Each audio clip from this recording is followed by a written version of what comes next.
The moment Jordan Avery stepped into the grand ballroom of the Evergreen Resort, a knot tightened in her stomach as if her body knew before her mind caught up. Crystal chandeliers dripped warm light across polished marble floors, casting reflections that danced like whispers of old money. She paused briefly at the entrance, weighing her regret against the promise she had made to her husband and son. Samuel Hart, ever composed, rested a steady hand against the small of her back. "Breathe," he murmured, his voice low and warm. "We earned our place here." His reassurance settled over her, but unease remained. At her side, young Caleb tugged irritably at his bow tie, grumbling under his breath. "Mom, this thing is trying to choke me." Jordan crouched to adjust it, forcing a smile. "Just for a little while, okay? Then swimming pool after the reception. Deal." Caleb huffed but nodded, his small hand folding into hers. Jordan straightened, smoothing the front of her emerald dress before letting her eyes scan the room. Wealth hung in the air like perfume, thick, undeniable, and slightly suffocating.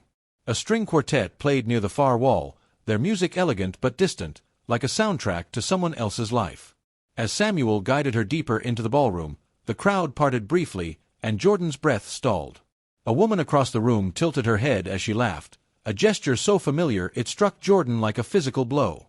Her pulse stuttered. That posture, that smile, that unmistakable way she leaned forward when amused. 11 years had passed since she'd seen that gesture, yet her body recognized it instantly. Older, polished, wrapped in silk and pearls, but undeniably her sister. Marissa Avery.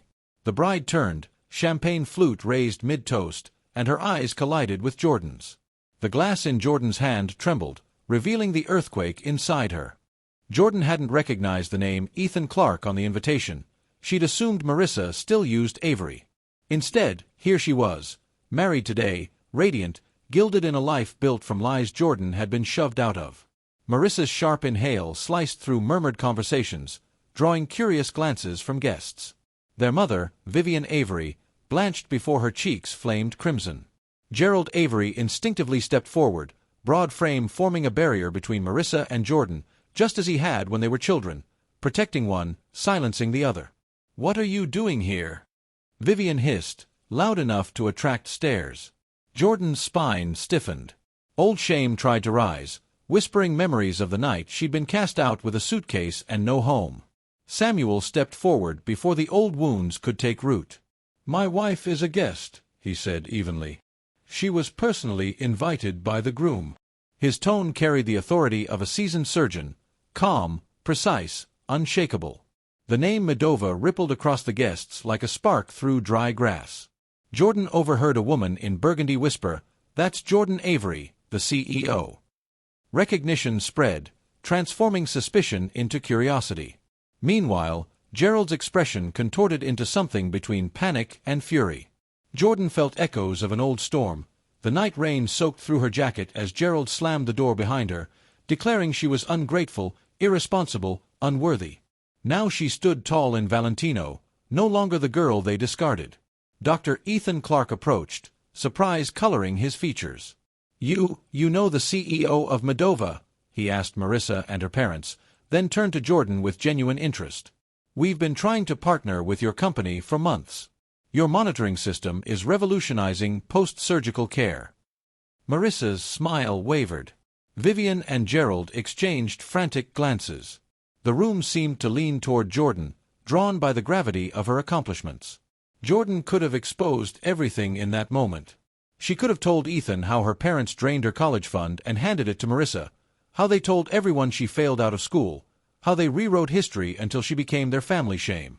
But instead she said softly, "Hello, Marissa. Congratulations." The simple words detonated like thunder. Marissa flinched. Samuel returned to Jordan's side, hand warm against her lower back. Caleb tugged her dress lightly. "Mom," he whispered, looking at Marissa, "is that lady your friend?" Ethan's eyes sharpened. "Marissa," he said slowly, "I thought you said your sister was—" The unfinished sentence hovered. For the first time in Jordan's life, Marissa looked truly speechless. The smart thing would have been to leave quietly. But fear masquerades as regret, and Jordan had stopped being afraid years ago. Ethan slipped an arm around Marissa and addressed nearby guests. This is my wife, Marissa, Stanford graduate and the brilliant mind managing her family clinic in Vermont. Jordan watched Marissa's features tighten, a brittle smile plastered across her face.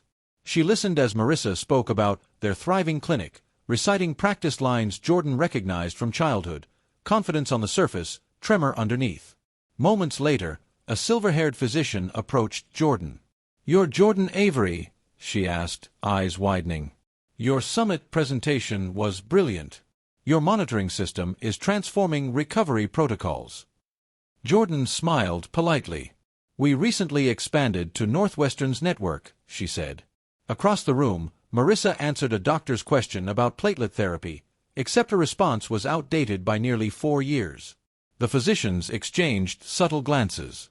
Ethan's posture shifted. He stepped slightly away from Marissa, suspicion blooming. Gerald Avery strode forward, jaw clenched. "Jordan," he snapped, "you need to leave. You're ruining Marissa's day." Samuel stiffened beside her, but Jordan lifted a calming hand. "I was invited," she said. "Perhaps you should explain why that upsets you." Gerald's composure cracked. "You show up flaunting whatever company you claim to run," Samuel cut in smoothly. "Midova is not a claim. Your daughter was keynote speaker in Boston. Her systems are in 27 hospitals nationwide." Several guests turned, recognizing the name. Vivian hovered behind Marissa, desperately redirecting Ethan's colleagues, but momentum had shifted. Too late. People now understood exactly who Jordan was, and who Marissa wasn't. Caleb tugged again. "Mom, can I have cake now? Please." "1 minute, sweetheart." His eyes drifted to Marissa. "Does she go to Stanford like you did?" The ballroom froze. Ethan turned sharply. "Stanford," he repeated. "You went to Stanford too, Jordan?" Jordan met his gaze calmly. "Class of 2014. A cardiologist nearby raised his brows. "You didn't know your wife's sister was Jordan Avery? Her predictive algorithms reduced readmission rates by 22%. Marissa visibly crumbled. Ethan stepped away from her, the betrayal dawning. Jordan's mind flashed back, rain hammering her dorm window, her bank account emptied, no way to pay tuition. A Cancun photo arriving from Marissa the same day. She inhaled deeply, grounding herself in the present. Across the ballroom, Ethan pulled Marissa aside, whispering harshly. "You told me you graduated from Stanford," he said. "I went there. I've never heard your name." Marissa stammered about remote programs. "Stanford doesn't offer remote medical degrees," he said coldly. Guests looked away, uncomfortable witnesses to a fracture years in the making. Ethan approached Jordan, tone hesitant but respectful. "May we speak privately?" Jordan nodded, following him to a quiet alcove. He sank into a chair, bow tie crooked from the rising chaos. "I owe you an apology," he began. "I didn't know any of it." Jordan remained composed. "You didn't know because you were told not to." Ethan frowned. "Marissa said you dropped out after 1 semester, that you couldn't handle the pressure." Jordan folded her hands in her lap. "I graduated with honors. I worked 3 jobs. I went to community college first, then State University, because my college fund had been redirected." Ethan exhaled, understanding dawning. "To Marissa," he said quietly. She didn't confirm, but silence was confirmation enough. He rubbed his temples. "Everything I built my marriage on was a lie." Jordan felt sympathy, but no responsibility. Marissa had crafted her own downfall. He swallowed hard. "She told me you worked some office job." Jordan's lips curved faintly. "We started Midova in our apartment. Last quarter alone," she paused. 400 million. Ethan leaned back, stunned. "Your family erased you," he said. "Completely." Jordan didn't correct him. They hadn't erased her, they had freed her. At that moment, Samuel approached, placing a grounding hand on Jordan's shoulder. "Everything all right?" he asked, eyes scanning Ethan. Jordan nodded. Vivian swooped in then, plastering on a brittle smile. "Daniel, dear, someone from Boston General wants to meet you." Ethan didn't move. "In a moment," he said firmly. Vivian turned to Jordan, voice sharp enough to cut glass. Always chasing attention, aren't you? Guests overheard. Jordan stayed seated, expression calm, power settled around her like a second skin. She was no longer the girl they abandoned. She was the woman who survived them. The ballroom lights shimmered against the mirrors as Jordan excused herself and slipped into the restroom. She expected a moment of quiet, but Marissa stood at the counter, mascara wand in hand, shoulders trembling. Their eyes locked in the mirror. No silk, no pearls, just two sisters with a lifetime of fractures between them. "Why are you doing this to me?" Marissa demanded, voice sharp with fear, not anger. Jordan calmly washed her hands. "Doing what, exactly?" Marissa's breath hitched. "Ruining my wedding. Making Ethan question everything." Jordan dried her hands slowly, the paper towel crinkling softly. "I didn't ruin anything. I walked into a room. You built a life that collapses when I exist. That's not my doing." Marissa slammed her mascara down, the clatter echoing. "You were supposed to stay gone," she whispered, her voice shaking. For the first time, Jordan saw the truth. Marissa needed the lie more than the marriage. When Jordan stepped back into the ballroom, Samuel was already watching for her, posture squared as if prepared to shield her from whatever came next. His expression softened when she approached, and he reached out, intertwining his fingers with hers. "You okay?" he murmured. Jordan nodded, though her pulse still fluttered from the encounter. Around them, guests whispered, their attention shifting from Marissa's unraveling narrative to Jordan's quiet composure. Caleb tugged her hand. "Mom, can we go to the pool now?" She brushed a curl from his forehead. "Soon, sweetheart." A neurosurgeon approached Samuel, engrossed in conversation about surgical workflows. Another administrator slipped Jordan her card. "Your system reduced our post-op complications by 30%. We want to expand implementation." Jordan thanked her graciously. Behind them, Marissa hovered at the edge of conversations, smiling too brightly, flinching whenever medical terminology appeared. The crack in her facade widened, not loud, but unmistakable. Across the dance floor, Gerald Avery marched forward, shoulders drawn back in a posture meant to intimidate. "Ethan," he boomed louder than necessary, "this is Marissa's wedding. Let's focus on her accomplishments." A suffocating silence followed, thick as fog. Every doctor, every administrator, every guest glanced between Ethan, Gerald, and Marissa, waiting. Ethan's expression hardened with a calmness more cutting than anger. "Her accomplishments?" he repeated quietly, as though tasting the words. Vivian appeared, hovering protectively near Marissa, placing a hand on her back as if shielding her from truth. Jordan set down her champagne flute and checked her watch. They had stayed long enough. Samuel caught her eye across the room, nodding subtly, their unspoken language refined by years of partnership. Caleb perked up instantly. "Are we leaving now?" "Pool time." Jordan smiled. "Yes, Caleb. But first, one last thing." Jordan carefully pulled a cream-colored envelope from her clutch. Inside was a certificate for a modest amount of Medova stock, symbolic, not substantial.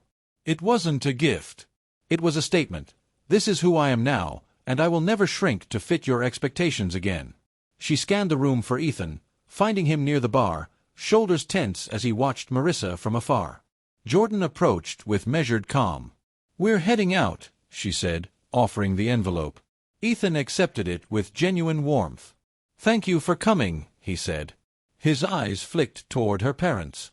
"I appreciate you being here, given everything." Jordan nodded. Closing chapters matters more than reopening wounds. Ethan leaned forward, lowering his voice. "I'd like to visit Medova, professionally.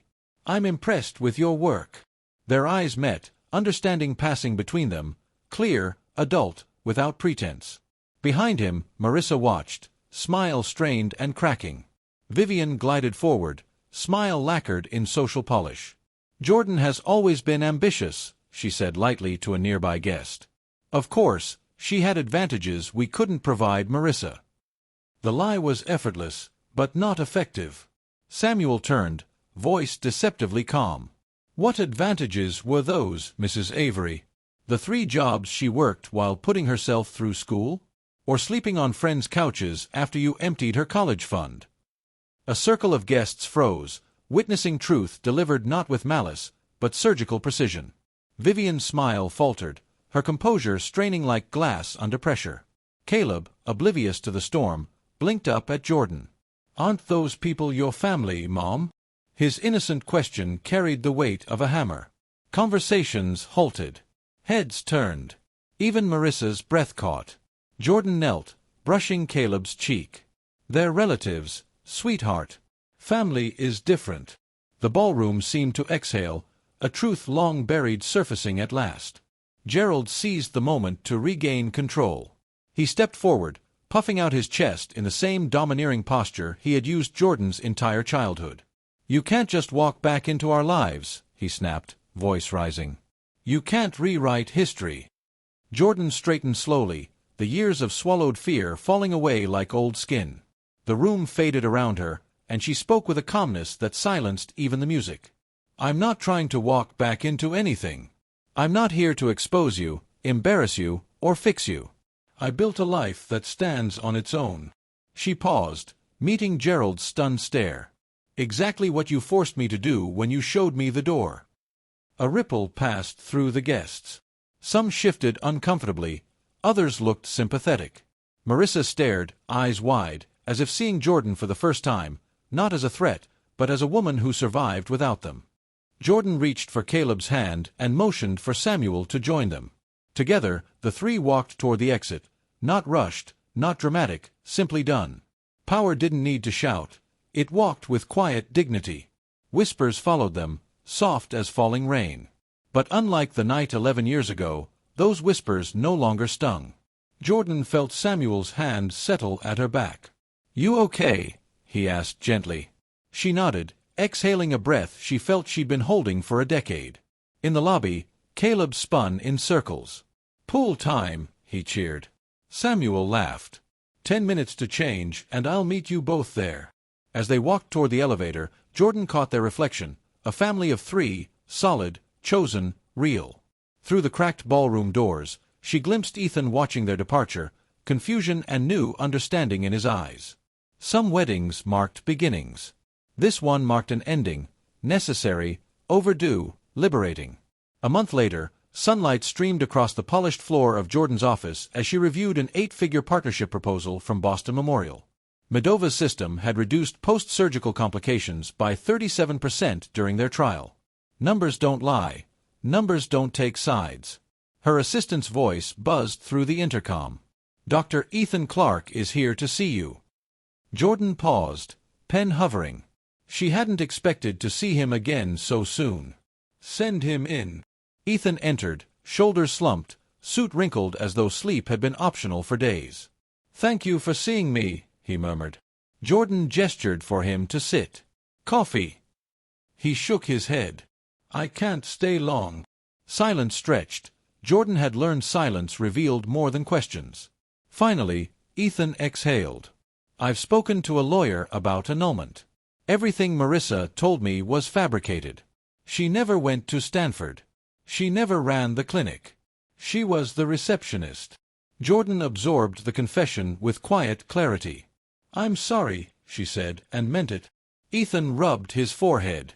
"Your parents built a world around her that wasn't real. And now I'm paying the price." He hesitated. "There's more. The clinic's billing records. They've been falsifying Medicare claims for years. Outdated codes. Procedures never performed." Jordan felt her stomach tighten, not in shock, but confirmation of the suspicions she'd carried for over a decade. "They've been doing this for nearly 15 years, Ethan continued. "Right around the time you left for college. The puzzle pieces fit too perfectly." "I didn't want to drag you into this," he said quietly. "But when I started looking into Marissa's background, your name kept appearing in old clinic records before disappearing entirely." Jordan's chest rose and fell with steady control. She had built her life away from that place, but the past had an uncanny way of resurfacing. "My college fund," Jordan said softly. "They used it for Marissa." Ethan winced. "I figured as much."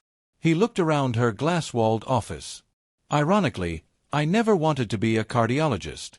I wanted to improve medical systems. Make them smarter. Jordan's expression softened. You're in the right field for that. Ethan offered a faint smile. Midova is changing everything. Silence settled again, gentler this time. The clinic is under formal investigation, he finally said. I submitted information anonymously. I couldn't ignore it. Jordan nodded slowly.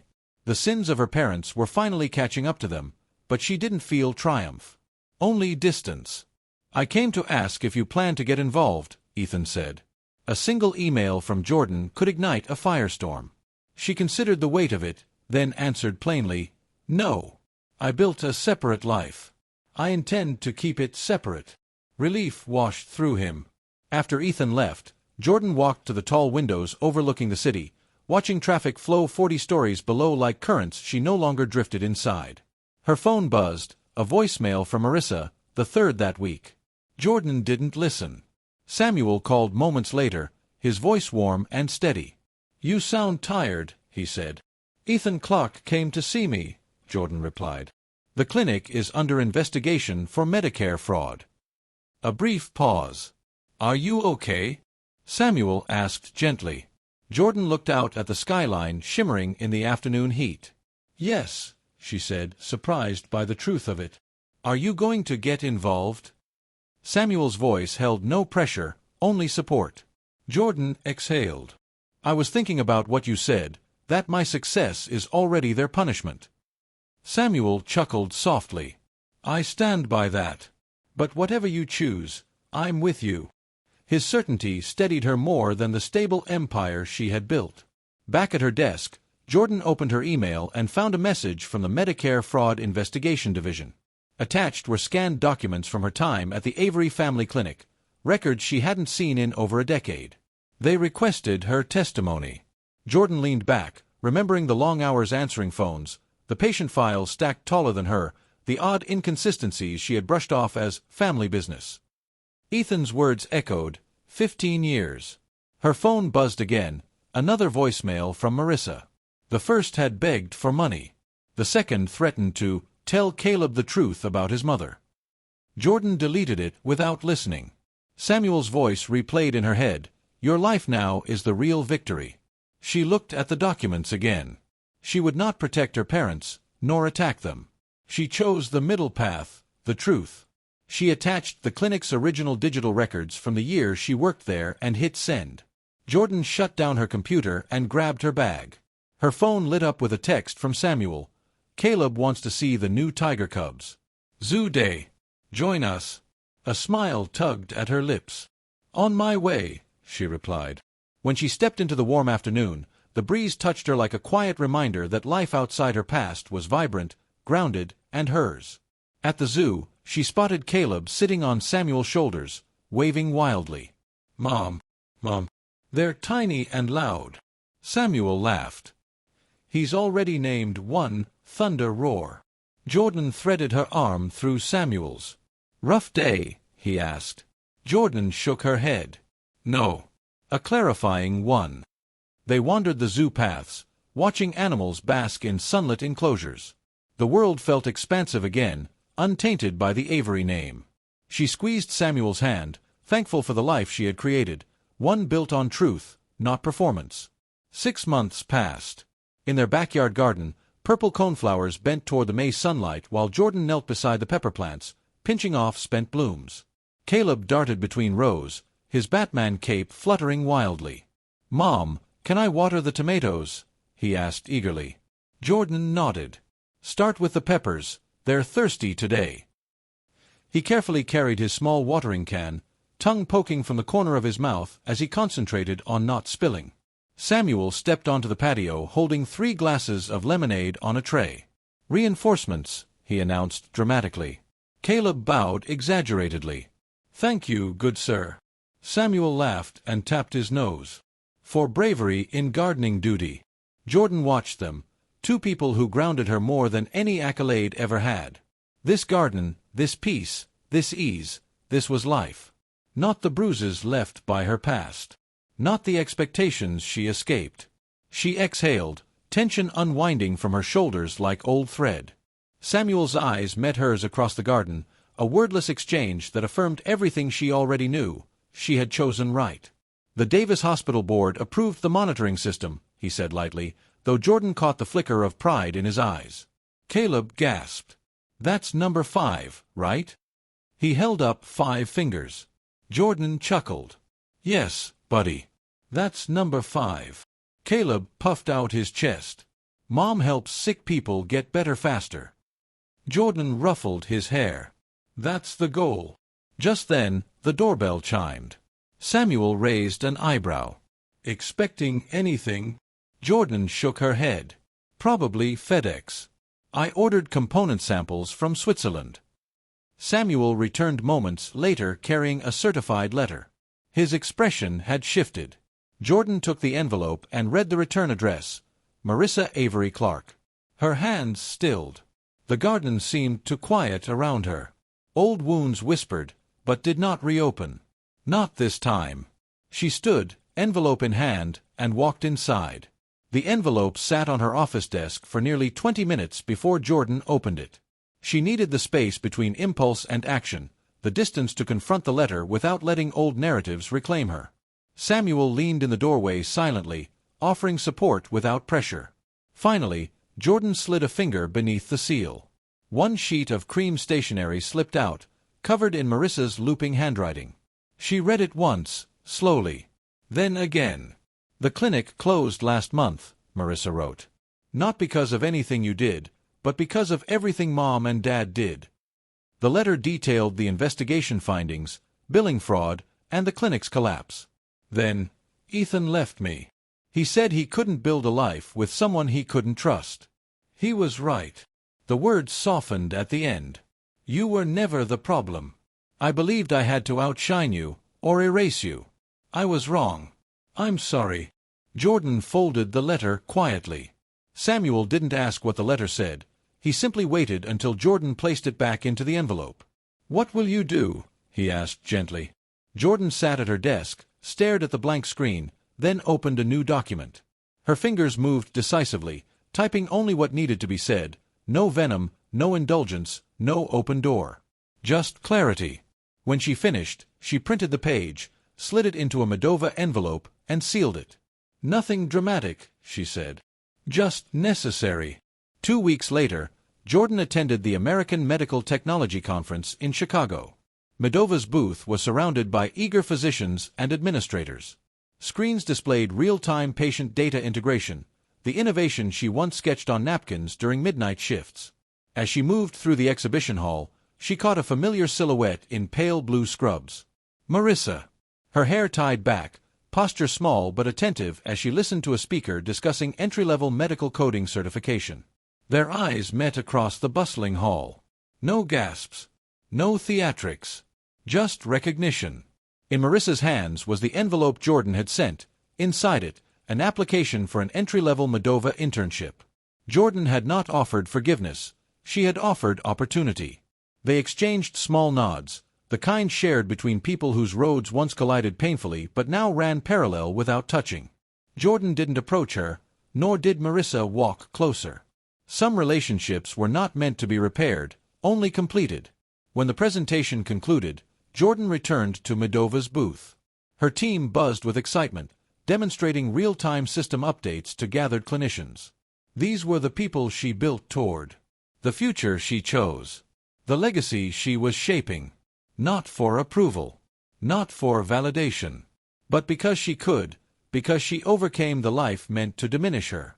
That evening, Jordan finalized paperwork for the newly created Avery First-Generation Medical Scholarship, named not for Vivian or Gerald, but for her birth name, reclaimed with purpose. 20 students without family support would receive full tuition and mentorship next fall. She reviewed each line carefully, imagining the students whose lives would shift because someone believed in them. When she signed the final page, she felt something subtle but profound, a loosening, a quiet internal release. Later, back home, the sun dipped low across their garden as Jordan knelt beside the raised beds again. Caleb joined her, pressing small seedlings into the soil with both hands. Some plants don't grow well next to others, Jordan explained gently. They need their own space to thrive. Caleb tilted his head.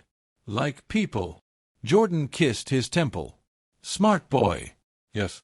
Exactly like people. The golden light wrapped around them, warm and forgiving. Through the kitchen window, Jordan saw Samuel preparing dinner, moving with the comfortable ease of a man who understood partnership not as possession but as support. She placed another seedling in the soil, covering it with steady hands. "Roots you're given," she whispered, "and roots you choose." Caleb looked up. "Which ones are we?" Jordan smiled softly. "Chosen. Always chosen." The garden swayed in a gentle breeze, petals fluttering like soft applause. The chaos of the wedding, the unraveling of lies, the collapse of a legacy built on falsehood, all of it felt distant now. Not erased, but powerless. Jordan stood, brushing soil from her hands. She gazed at her home, her family, her quiet slice of peace. She had not returned to the Avery's world. She had simply outgrown it. And that was the difference between surviving and living. Jordan returned to her office the next morning feeling lighter than she had in years. A fresh stack of reports awaited her, but none carried the weight of the past. Meredith, her assistant, entered with a tablet. "You have a virtual meeting with Northwestern in 20 minutes, she said. "And a request from the Chicago Health Alliance. They want you to keynote next spring." Jordan nodded. "Schedule it." Meredith hesitated. "You also received a response from Marissa." Jordan remained still for a moment. "File it," she said calmly. "I'll review it later." She meant it. There was no urgency now, no emotional tug-of-war. When Meredith left, Jordan looked at the city skyline. The storm she had been bracing for her entire life had come and gone, but she was still standing, stronger, clearer, complete. And for the first time, she felt she wasn't reacting to life anymore. She was directing it. Later that afternoon, Jordan met Samuel for coffee near the hospital. They sat at a small table outside, sunlight warming the metal chairs. "You seem settled," Samuel observed, stirring his drink. Jordan smiled. "I think I finally am." He reached for her hand. "You did everything right." Jordan shook her head. "Not everything. But everything necessary." Samuel studied her for a moment. "You know," he said, "Caleb told his teacher he wants to grow machines that help people." Jordan laughed softly. "Grow machines." Samuel grinned. "Apparently your influence is strong." She sipped her coffee, letting the warmth ground her. "He'll be whatever he chooses," she said. Samuel squeezed her hand. "With us behind him." Their partnership had weathered storms most marriages never encountered. What held them together was simple. Samuel never tried to fix her past. He only helped her build her future. As they finished their coffee, Jordan's phone buzzed with a message from legal counsel. "The investigation into the clinic is nearing completion. Your submitted records were helpful." She forwarded the message to a secure folder, then placed her phone face down. Samuel raised an eyebrow. "Everything okay?" Jordan nodded. "Yes. It's almost over." He leaned back in his chair, watching her closely. "What will justice look like for you?" Jordan thought for a moment. "Not revenge. Not punishment. Just truth." Samuel nodded knowingly. "Truth is enough when you've built something real." Jordan glanced up at the blue sky.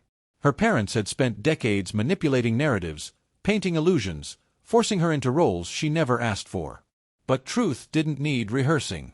It simply existed, with or without acknowledgement. And now, truth was finally catching up to the Averys, without Jordan having to swing a single blow. The next morning, Jordan received a short email from Marissa. No embellishments. No excuses. Simply, "Thank you for the chance. I start classes next month." Jordan closed the message with a quiet exhale. She wasn't angry. She wasn't triumphant. She simply felt done. The cycle was ending. Later, Meredith brought in a stack of proposals.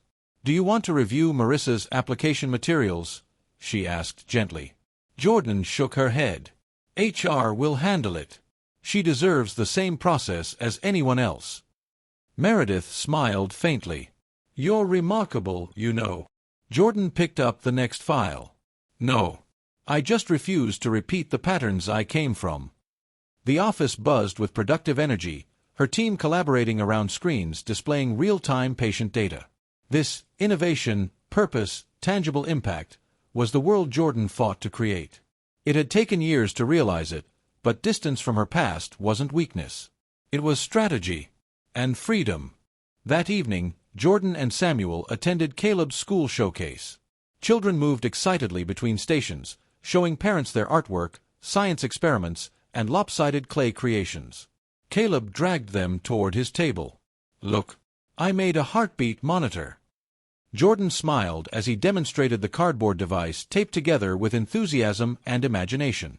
"It helps doctors know if someone is scared," he explained proudly. Samuel crouched beside him. "Scared?" Caleb nodded seriously. "Like when someone's heart is hurting from inside stuff, not outside stuff." Jordan's breath caught. Children often understood emotional truths better than adults. She knelt and pulled Caleb close. "You're very smart," she whispered. Caleb beamed. "I learned from you." Jordan kissed the top of his head, realizing that the best part of healing wasn't what she overcame, it was who she had become for her son. Someone stable. Someone safe. Someone whole. Weeks later, Jordan attended a board meeting where Medova presented a breakthrough update, predictive analytics that could anticipate complications hours before symptoms appeared. The room buzzed with excitement as charts illuminated the possibilities. After the presentation, a board member approached her. "Your leadership changed this company," he said. Jordan smiled gracefully. "Our team did." He shook his head. "Teams follow vision." She thought about that long after he left. Vision. It wasn't something she was raised to have. It was something she forged out of necessity, out of survival. As she gathered her notes, she noticed a missed call from an unknown number. A voicemail appeared moments later. She listened. It was Gerald. His voice shook. "Your mother isn't doing well. The investigation, it's been hard. If you could call her." Jordan stared at the screen. For the first time, she felt nothing. No anger, no pull, only clarity. That night, Jordan sat on the edge of her bed, Samuel beside her. She replayed the voicemail once more before deleting it. Samuel studied her face. "What are you thinking?" She shrugged slightly. "They want comfort from the person they refused to comfort. And I'm not responsible for their pain." Samuel nodded.